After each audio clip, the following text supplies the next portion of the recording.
Innovation is important because if we don't start thinking about the future, then it's going to be upon us before we know it and we won't have prepared for it. And also we need to think about how to change things for the better.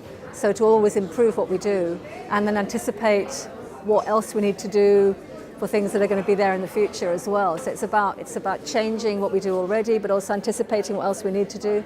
And I think unless we innovate, then we're not going to be able to do either of those. The future of housing, for me, is about, I describe it as a property democracy. So as people who live in the UK, as British people, we tend to think about property owning democracy. And that's been part of our psyche for a long time. So home ownership is better than all other tenures. And for me, I think we need to start thinking about property democracy, where all tenures are good and all tenures are on equal footing. And no one tenure is better than another. So home ownership's great, private renting is great, and renting a home from a housing association or a social landlord is really good as well, or from a local authority. And they're all equal in terms of how the public see them and how we can access them.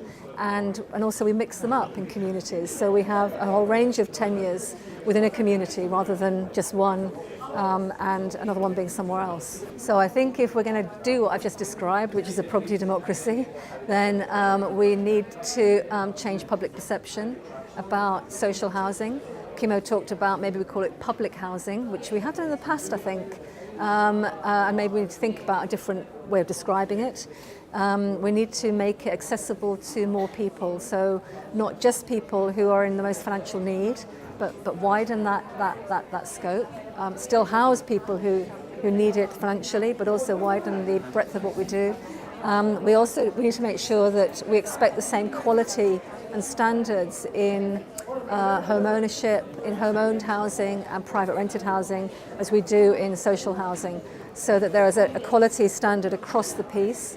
And I just think we need to talk about it in a really constructive and positive way and not assume that it's housing of last resort or second best, or a social home is something you get only if you can't buy your own house.